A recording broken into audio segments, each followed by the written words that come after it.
कैसे हैं आप सभी लोग। स्वागत है आप सभी का टीचिंग एग्जाम चैनल एकेडमिक वार्ता पर। हम लोगों ने एआईएच का प्राचीन भारत का इतिहास का पाठ्यक्रम लगभग समाप्त कर लिया है। मतलब सिलेबस कंप्लीट हो गया है एआईएच का। लगभग 32 क्लास हम लोगों ने एआईएच की है, जो एकेडमिक वार्ता प्लेलिस्ट में आपको मिल जाएगी। क्रम से सारी क्लासें पढ़ी हैं। अगर आपको लगता है कोई विषय महत्वपूर्ण लग रहा है प्राचीन भारत के अंतर्गत, तो हमें कमेंट्स करें। उस पे हम आपको अवश्य क्लास में का पठन पाठन सामग्री उपलब्ध कराएंगे। आज हम लोग पढ़ने वाले हैं मेडिवल हिस्ट्री, मध्यकालीन भारत। मेडिवल हिस्ट्री के अंतर्गत हम लोग देखेंगे मध्यकालीन भारतीय इतिहास के स्रोत, सोर्सेस, जैसे कि हम लोगों ने एंशिएंट इंडियन हिस्ट्री में पढ़ा था। इसके अंतर्गत हम लोग सबसे पहले पढ़ेंगे चचनामा विस्तार से। उसके बाद में हसन निजामी की रचना को देखेंगे विस्तार से। मिन्हा सिराज की रचना को देखेंगे हम लोग।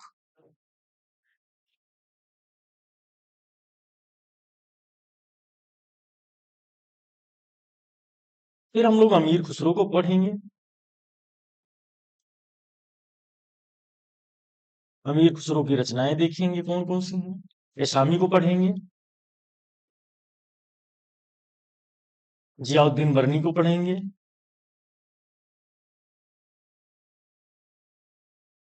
जियाउद्दीन बर्नी की रचना देखेंगे।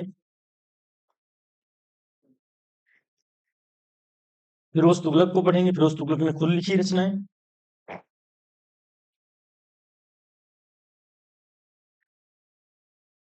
फिरोज तुगलक की रचनाएं देखेंगे। शम्स सिराज की रचना देखेंगे।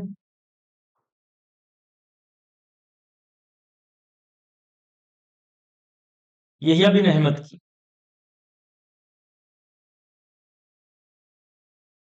तो आज की क्लास में हम लोग लगभग इन सारे लेखकों की रचनाएं पढ़ने वाले हैं। होता क्या है, एक साइड में रचना दे देगा और एक साइड में लेखक का नाम दे देगा, फिर मिलान के लिए पूछ लेगा। या फिर एक रचना दे देगा और फिर चार लेखक राइटर का नाम दे देगा, रचनाकार के नाम दे देगा और पूछ लेगा आपसे। मध्यकालीन इतिहास के अध्ययन के लिए अ, ये मौलिक सोर्सेस के रूप में साहित्यिक स्रोत यूज किए जाते हैं। हमने पिछली बार एंशिएंट इंडियन हिस्ट्री में जब पढ़ा था स्रोत सोर्सेस के बारे में, तो हम लोगों ने बहुत अच्छे से उसका विस्तार बताया जहां से इतिहास लिखा जाता है। इन रचनाओं का हम लोग विस्तृत अध्ययन करेंगे, और जो लोग नए हैं वो चैनल को सब्सक्राइब कर लीजिए। चैनल को सब्सक्राइब कर लीजिए ताकि कोई भी क्लास हम अपलोड करें तो आप तक आसानी से पहुंच जाए। सबसे पहले हम लोग हेडिंग डालेंगे चचनामा।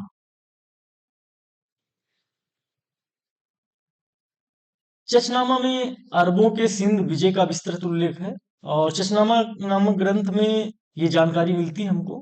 अगर हम लोग इसके लेखक की बात करें, चचनामा का लेखक अज्ञात है, लेखक का नाम नहीं मिला है। अगर हम लोग इसकी भाषा की बात करें, चचनामा की भाषा ये अरबी भाषा में लिखा गया, अरबी भाषा में। बाद में अबू बकर ने इसका अनुवाद नसीरुद्दीन कुबाचा के समय में फारसी में करवाया।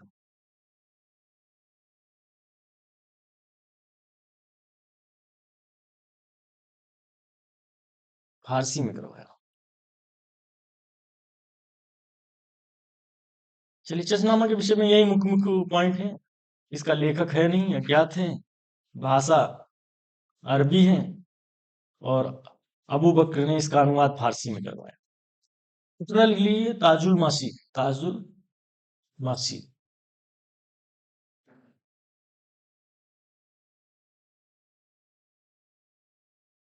ताजुल मसीर के लेखक जो हैं हसन निजामी है। हसन निजामी। भाषा इसकी अरबी है। कहीं कहीं फारसी का भी प्रयोग हुआ।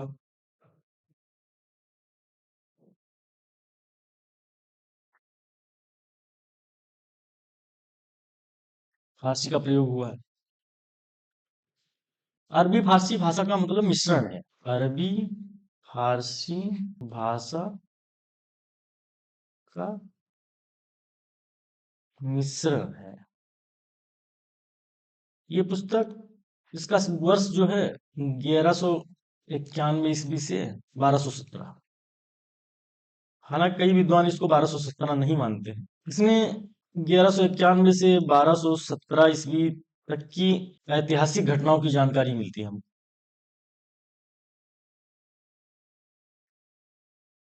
इतिहास की घटनाओं की जानकारी मिलती है। ये दिल्ली सल्तनत का राजकीय इतिहास, पहला राजकीय इतिहास है। इस बात को लिख लीजिए। ये दिल्ली सल्तनत का पहला राजकीय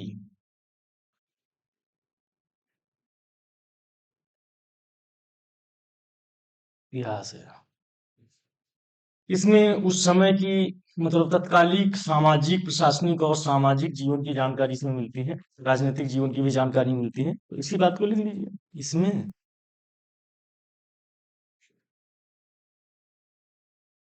तत्कालिक सामाजिक, प्रशासनिक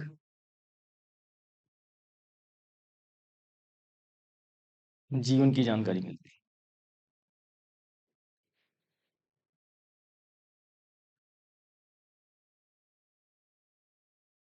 चलिए रिकॉल कर लीजिए इसको।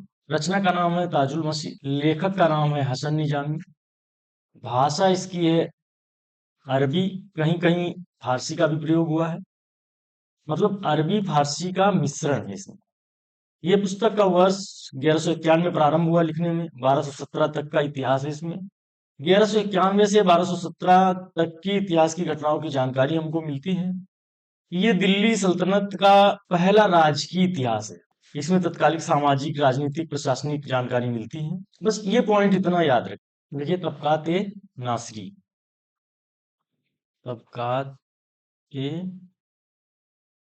नासिरी, इसके रचनाकार हैं मिन्हाज सिराज। मिन्हाज सिराज।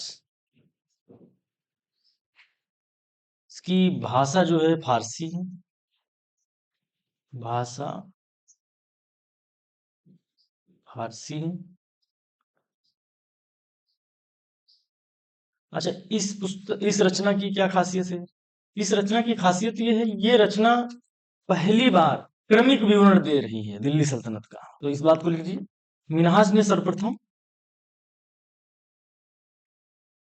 मिन्हाज ने सर्वप्रथम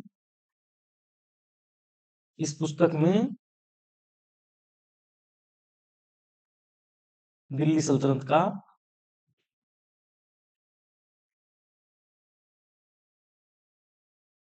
कालक्रमिक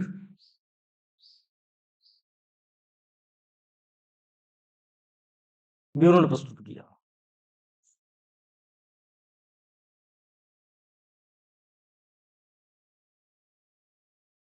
ये इल्तुतमिश के विषय में जानकारी देती है। तबकात नासरी में इल्तुतमिश के विषय में उसने लिखा है कि इल्तुतमिश बहुत ही दयालु था। वह वृद्धों के प्रति, विद्वानों के प्रति दयालुता, मर्सी भावना रखता था। अच्छा, सुल्तान रजिया के समय में दिल्ली में स्थित नासिरिया मदरसा का इसे प्राचार्य नियुक्त किया गया था। इस बात को लिख लीजिए। सुल्तान रजिया के समय में इसे नासिरिया मदरसा का प्राचार्य नियुक्त किया गया था।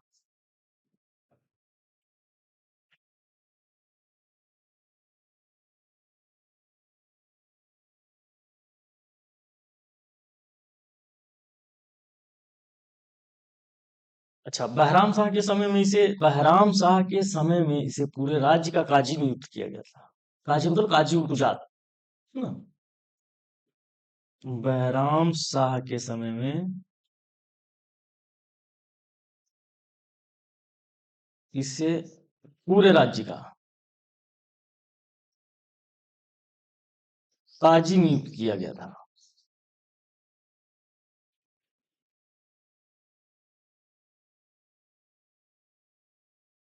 काजी का मतलब समझ रहे हैं? काजी उल कुजात।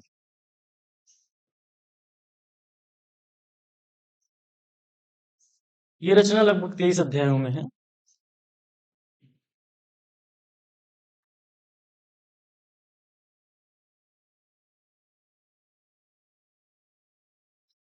इसमें क्या है, मिन्हाज ने समकालीन सुल्तानों का क्रमबद्ध इतिहास लिखा है।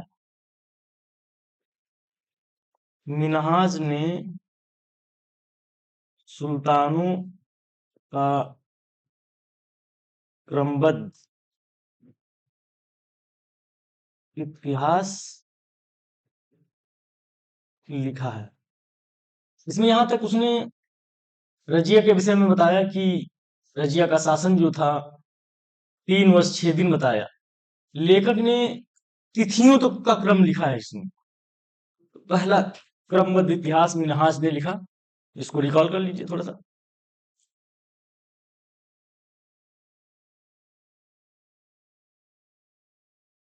तबकात नासरी, लेखक मिन्हाज सिराज। तबकात नासरी किसने लिखी थी? मिन्हाज सिराज ने लिखी थी। भाषा इसकी फारसी। मिन्हाज ने सर्वप्रथम पुस्तक में कालक्रम कालक्रम दिया, क्रमिक रूप से इसको सजाया, लिखा। रजिया के समय में इसे नासिरिया मदरसा का प्राचार्य नियुक्त किया गया था। बहराम शाह के समय इसे पूरे राज्य का काजी नियुक्त किया गया था। काजी मतलब काजी उल गुजात बनाया गया था। ये रचना 23 अध्यायों में है।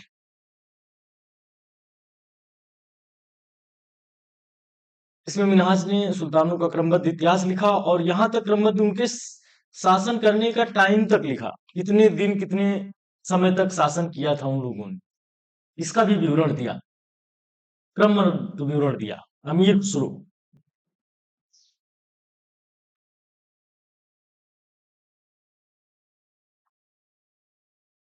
किरानुस सादेन, किरान उस सादैन,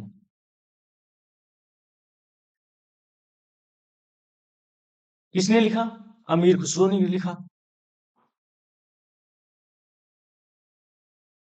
लेखक अमीर खुसरो। भाषा फारसी। इस मसनबी में बुगरा खां तथा उसके पुत्र कैकुवात कर सरयू के नदी के किनारे भेंट का वर्णन है। बुगरा खां उस समय बंगाल का गवर्नर था, कैकुवात दिल्ली का सुल्तान सुल्तान दोनों सरयू नदी के पास मिलते हैं। तो बुगरा खां की रिक्वेस्ट पर कैकुवात ने बड़ा गलत तरीके से जवाब दिया। कहा जो राज्य तलवार के बल पर लिए जाते हैं। बुगरा खां की याचना पर कैकुवात ने उदंडता से उत्तर दिया। कहा राज्य तलवार के बल पर लिए जाते हैं, उत्तराधिकार से नहीं मिलते। और इतना ही नहीं, अपनी सेना का भी परिचय कराया। कहा अगर पुत्र युद्ध करना चाहता है तो युद्ध कर सकता है, लेकिन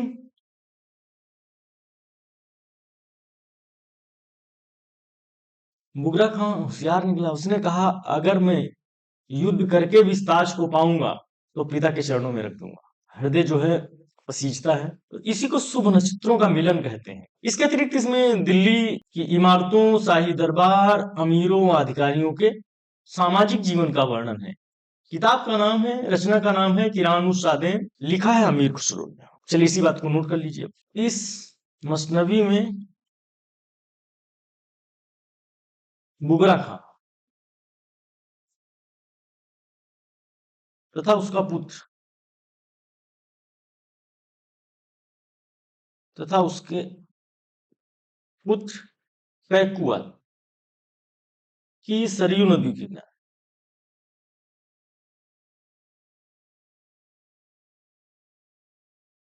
भेंट का वर्णन है। अच्छा, बुगरा खां उस समय बंगाल का गवर्नर था। बुगरा खां उस समय बंगाल का गवर्नर था। बुगरा खां उस समय बंगाल का गवर्नर था और कैकुआ दिल्ली का सुल्तान था। कैकुआ दिल्ली का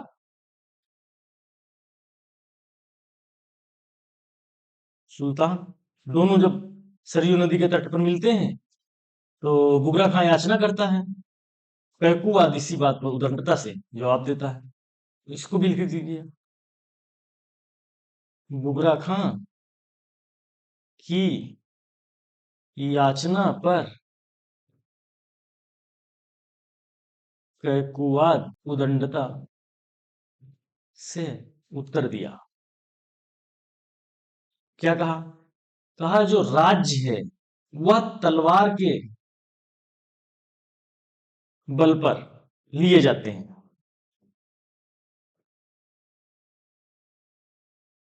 उत्तराधिकार से नहीं मिलते हैं या उत्तराधिकार से नहीं प्राप्त होते हैं।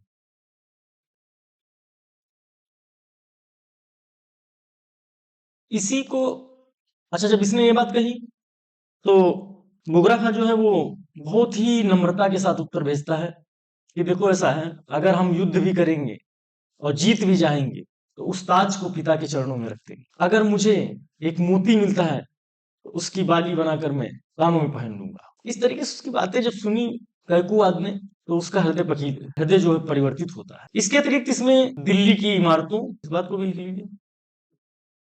इसके अतिरिक्त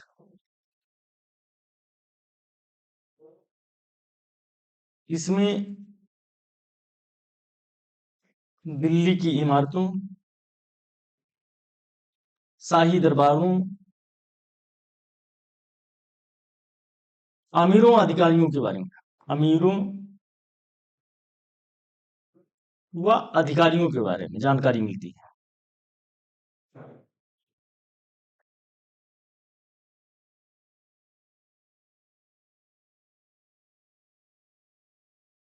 चलिए इसी बात को रिकॉल कर लीजिए। रचना है किरानुस्सादेन। किरानुस्सादेन रचनाकार हैं अमीर खुसरो। भाषा इसकी है फारसी। इस मसनबी में बुगरा खां तथा कैकुआत के सरयू नदी के तट पर उनके मिलन की स्टोरी है। बुगरा खां उस समय बंगाल का गवर्नर था। अब जान ही रहे हैं, बंगाल उर्वरक क्षेत्र है और बंगाल का हिस्सा पा जाता था वो इसी तरीके से करता था जैसे अंग्रेजों ने बंगाल को केंद्र बिंदु बनाकर पूरे भारत पर कब्जा कर लिया था। वही फ्रांसीसी पांडिचेरी में थे। अब आगे आप जब मॉडर्न पढ़ेंगे तो समझ जाएंगे सारी चीजें।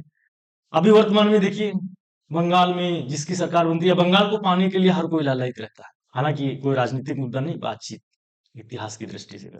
कैकुआद जो है वो दिल्ली का सुल्तान था। बुगरा खां की याचना पर कैकुआद गुस्सा हो जाता है।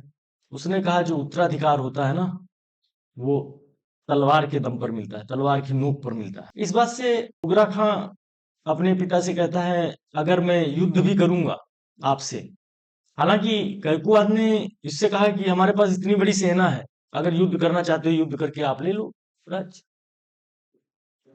तो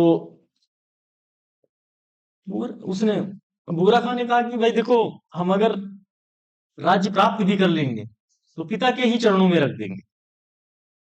इस बात से इसका हृदय परिवर्तित होता है। अच्छा, इस रचना में इसके अतिरिक्त अच्छा, इसी इसी मिलन को दो नक्षत्रों का शुभ मिलन बोला जाता है। दो नक्षत्रों का शुभ मिलन कहते हैं इसी को। इसके अतिरिक्त इसमें दिल्ली की इमारतों, शाही दरबारों और अधिकारियों के विषय में वर्णन मिलता है। इसी तरह मोटा मोटा याद कर लीजिए। ये रचना मिलान के लिए पूछता है कि रानुसादेन किसने लिखी? अमीर खुसरो ने लिखी। इसमें किसकी स्टोरी है? कैकुआद और बुगरा खान। बस। मिफ्ताह उल फुतू की रचना की अमीर खुसरो ने। रचनाकार है इसके अमीर खुसरो। भाषा इसकी है फारसी। इसकी रचना का वर्ष है 1291 ईस्वी में। इसमें जलालुद्दीन खिलजी के संरक्षण में लेखन कार्य किया। इसके जलालुद्दीन के सैन्य अभियानों, मालिक छज्जू का विद्रोह और उनके दमन, अ, रणथंभौर पर सुल्तान की विजय आदि का वर्णन है। इसी बात को लिख लीजिए एक लाइन में। इसमें जलालुद्दीन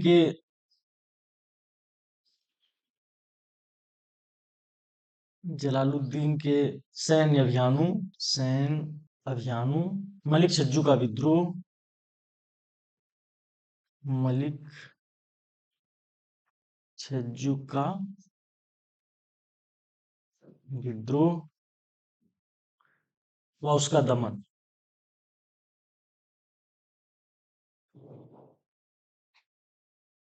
वह रणथंभौर पर सुल्तान की विजय का वर्णन है। रचना का नाम है मिफ्ता उल बतू। रचनाकार हैं अमीर खुसरो।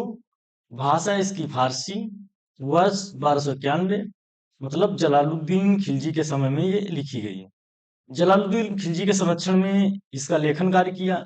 इसमें जलालुद्दीन के सैन्य अभियानों, मलिक छज्जू का विद्रोह, उसका दमन, रणथंभौर में सुल्तान की विजय आदि का वर्णन किया गया। आशिका रचनाकार हैं अमीर खुसरो। इसमें गुजरात के राजा करण की पुत्री देवल रानी और अलाउद्दीन के पुत्र खिज्र खां की प्रेम गाथा है। ये प्रेम विवाह का वर्णन है, इस बात को लिख लीजिए। इसमें गुजरात के राजा कर्ण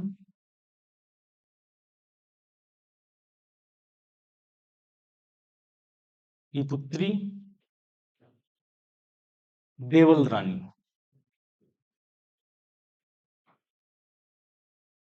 और अलाउद्दीन का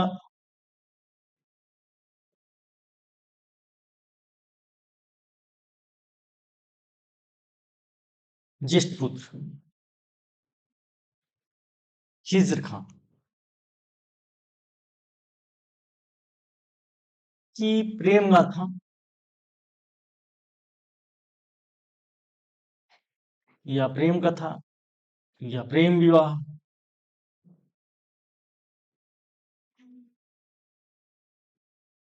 का वर्णन है। रचना का नाम है आशिक खिज्र खां देवल रानी। रचनाकार हैं अमीर खुसरो जी। इसमें गुजरात के राजा करण की पुत्री देवल रानी खिज और अलाउद्दीन खिलजी का पुत्र खिज्र खां की प्रेम गाथा का वर्णन है। ये मिलान के लिए पूछ लेता है, रचना का नाम लिख देगा और लेखक का नाम, या रचना को सीधा लिख के पूछ लेता है इसके रचनाकार कौन। क्लास में सारी एक तरफ रचनाएं लिख देंगे और रचनाकार का नाम लिख देंगे। नूर सिपेहर। नूर सिपेहर रचनाकार हैं अमीर खुसरो। भाषा इसकी है फारसी, हिंदवी के साथ लिखी गई है। इसमें भारत की जलवायु, पशु पक्षियों तथा धार्मिक जीवन का रोचक वर्णन किया गया है। इसी ग्रंथ में खुसरो ने भारत की तुलना स्वर्ग के उद्यानों से की है। इसी बात को लिख लीजिए, एक लाइन को पूछ लेता है कभी कभी। इसमें भारत के जलवायु, पशु पक्षियों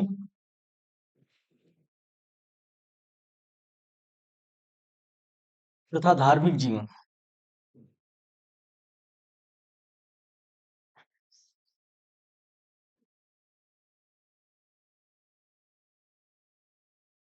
का वर्णन है, का रोचक वर्णन है।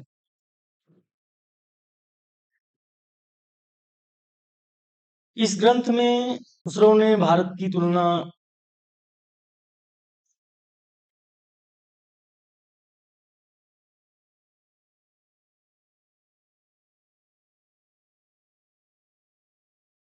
स्वर्ग के उद्यानों से की है। स्वर्ग के उद्यानों से की है। रचना का नाम है नूर सिपेहर। रचनाकार हैं अमीर खुसरो। भाषा है फारसी, हिंदवी के साथ लिखी गई। इसमें भारत के जलवायु है, पशु पक्षी है, धार्मिक जीवन है, इन सब चीजों का वर्णन किया गया है। और इसमें खुसरो ने भारत की तुलना स्वर्ग के उद्यानों से की है। उद्यान मीन्स जंगल। तुगलकनामा।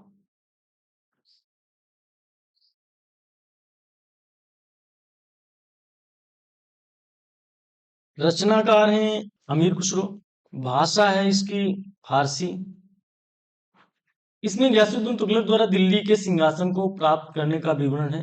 खुसरो शाह व गयासुद्दीन तुगलक के बीच जो कूटनीति चल रही थी उसके विषय में इन्होंने लिखा है। लिखना चाहो लिख लो इस लाइन को। इसमें खुसरो शाह व तुगलक के बीच कूटनीति का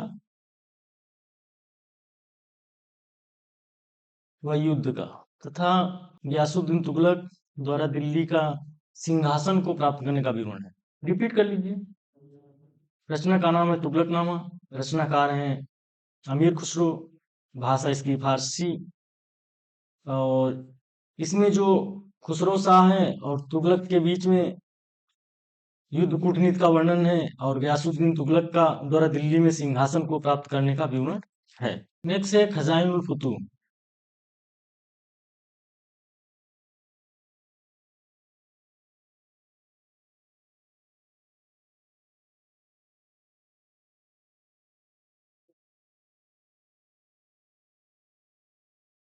इसे तारीखे अलाई के नाम से भी जाना जाता है। इसमें अलाउद्दीन खिलजी के शासन के प्रथम 16 वर्षों की घटनाओं का वर्णन है। इसी बात को लिख लीजिए। इसे तारीख अलाई के नाम से भी जाना जाता है। अच्छा, जिस तरीके से पहले लिख रहे हैं उसी तरीके से लिखिए। खजाइन उल फुतूह का रचनाकार हैं खुसरो अमीर। इसमें इस रचना में इसे तारीख अलाई के नाम से भी जाना जाता है। इसे तारीख ए अलाई के नाम से भी जाना जाता है। इसमें अलाउद्दीन खिलजी के प्रथम 16 वर्षों का घटनाओं का वर्णन है। चलिए रिकॉल कर लीजिए। खजाइन उल फुतूह रचनाकार अमीर खुसरो। इसे तारीख अलाई के नाम से भी जाना जाता है। अलाउद्दीन खिलजी के समय में 16 वर्षों की घटनाओं का वर्णन है। रचना है रचना है फुतुह सलातीन। फुतुह सलातीन कहीं कि इस तरीके से भी लिखा मिलेगा, फुतुह उस सलातीन। रचनाकार हैं यशामी। फुतुह सलातीन का मुख्य विषय तुगलक काल है। इस ग्रंथ में गयासुद्दीन तुगलक और खुसरो खां के मध्य हुए संघर्ष का विस्तार पूर्वक वर्णन है, और मोहम्मद बिन तुगलक की जो नीतियां थीं उसकी कटु आलोचना की गई है। जैसे राजधानी परिवर्तन के समय बताता है ये सामी, कहता है कि सुल्तान ने एक गुप्त योजना बनाई और जिसमें नगर को विनाश कर दिया। उसने आदेश दिया कि नगर में आग लगा दो, सभी लोगों को घर से निकाल दो। और बताता है कि ऐसे चीख पुकार मची थी कि जैसे लोगों को जिंदा दफन किया जा रहा था। इसी तरीके से मुद्रा परिवर्तन के विषय में भी लिखता है वो। चलिए इसी बात को लिख लीजिए। कुतुब सलातीन का मुख्य विषय तुगलक काल है। कुतुब उस सलातीन का मुख्य विषय तुगलक काल है। इसमें मोहम्मद बिन तुगलक की नीतियों की कटु आलोचना की गई है। मोहम्मद बिन तुगलक की कटु आलोचना की गई है। इसी तरीके से जैसे राजधानी परिवर्तन के उदाहरण ले लीजिए आप। इसमें रचना का नाम फुतुह सलातीन, रचनाकार शामी, और मुख्य विशेष का तुगलक काल। तारीख ए फिरोज शाही, और दूसरी है फतवा ए जहांदारी। ये दो रचनाएं जो है जियाउद्दीन बर्नी ने लिखा। ये जियाउद्दीन बर्नी की रचना है। जियाउद्दीन बर्नी सल्तनत का सर्वाधिक श्रेष्ठ और महत्वपूर्ण ये इतिहासकार था। इसका जन्म बुलंदशहर में हुआ था। बलबन के समय इसका जन्म हुआ था। चलिए रचनाओं के विषय। जियाउद्दीन बर्नी की ये जो तारीख फिरोज शाही है वो बहुत महत्वपूर्ण रचना है। इसने इस रचना को, तारीख फिरोज शाही को 1357 ईस्वी में पूर्ण किया था। और इसी तरीके से ये फतवा या जहांदारी जो है इसमें राज्य व्यवस्था से संबंधित महत्वपूर्ण उपदेश दिए। ज्यादा कुछ नहीं, आप इसकी तारीख है फिरोज शाही, फतवा ए जहांदारी जियाउद्दीन बर्नी की रचना है, इतना याद कर लीजिए। रचना पूछता है इसकी, बार बार पूछता है। नेक्स्ट रचना है फुतूहत ए फिरोज शाही। फुतूहत ए फिरोज शाही। फुतूहत ए फिरोज शाही इसकी रचना की थी फिरोज शाह। ये फिरोज शाह द्वारा खुद लिखा गया। सुल्तान फिरोज शाह द्वारा, सुल्तान फिरोज शाह ने स्वयं रचना की थी। ये बहुत छोटा ग्रंथ है, लगभग 32 पृष्ठ हैं इसमें। 32 पृष्ठ वाली रचना है। इसमें फिरोज शाह के संपूर्ण जीवन एवं कृत्यों का उसने जो जो प्रदर्शन किया उसको इसमें लिखा है। उसने जो जो शासन किए, शासनकाल की जो जो विजय की, उसके विषय में उसने फुतुहत ए फिरोज शाही फिरोज शाह ने खुद लिखा, 32 पृष्ठ का है। इसमें उसके संपूर्ण जीवन के कृत्यों का प्रदर्शन किया गया है। अपने शासनकाल के विजयों का संक्षिप्त वर्णन उसने दिया है। नेक्स्ट है तारीख फिरोज शाही।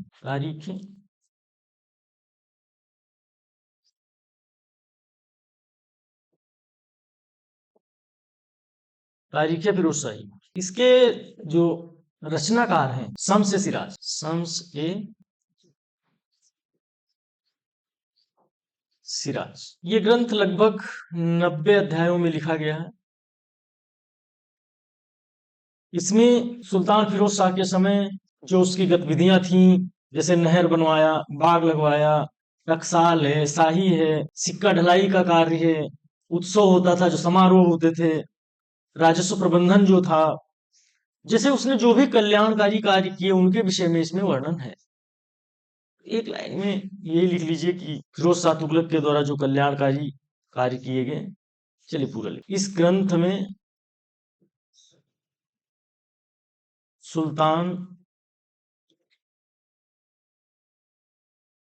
फिरोज शाह के समय स्थापत्य संबंधी गतिविधियां, जैसे नहर बनवाना, बाग लगवाना,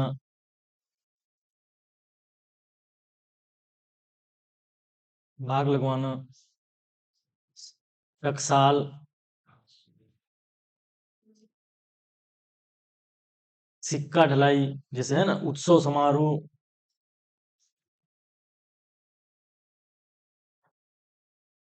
राज्य प्रबंधन या राजस्व प्रबंधन, लोक कल्याण का मतलब कुल मिला के लोक कल्याणकारी, लोक कल्याणकारी कार्यों का वर्णन है। चलिए रिवीजन कर लीजिए। तारीख फिरोज शाही शम्स सिराज द्वारा लिखी गई। इसमें 90 अध्याय हैं। इस ग्रंथ में ये फिरोज शाह तुगलक के समय में लिखा गया। इसमें फिरोज शाह के से संबंधित जो लोक कल्याणकारी कार्य किए गए हैं उनके विषय में वर्णन है। तारीख है मुबारक शाही, लिख लीजिए तारीख ए मुबारक शाही। इसके रचनाकार हैं यहिया बिन अहमद।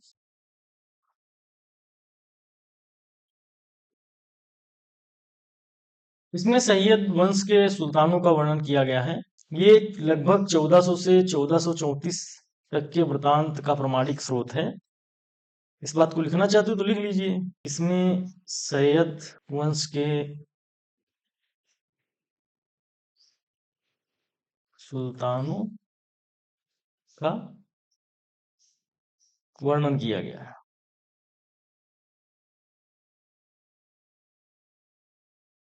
1400 से 1434 ईस्वी के वृतांत हैं। रिवीजन कर लीजिए। तारीख है मुबारक शाही, रचनाकार हैं यहिया बिन अहमद। इसमें सैयद वंशों का सुल्तानों का वर्णन है, लगभग 1400 ईस्वी से 1434 ईस्वी तक का वृतांत। तो यहाँ तक मैं समझ पा रहा हूँ कि आपको क्लास समझ में आई होगी। हमने आज पढ़ा ताजुल मसीह, ये हसन निजामी की कृति थी।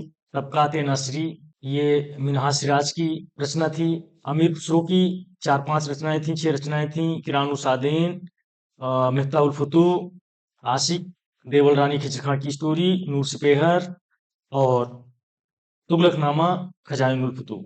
उसके बाद हमने शामी को पढ़ा, फुतूह सलातीन, जियाउद्दीन बरनी की 2 रचनाएं देखी, तारीख फिरोज शाही, फतवा जहांदारी, और फिरोज तुगलक का फुतूहत फिरोज शाही, शम्स सिराज का तारीख फिरोज शाही, और यहिया बिन अहमद का तारीख मुबारक शाही। आज की क्लास में इतना हम लोगों ने पढ़ा, और आप इनको नोट्स बनाएं और क्रमिक रूप से एक तरफ रचना और एक तरफ रचनाकार और लिख करके पूरा रटें।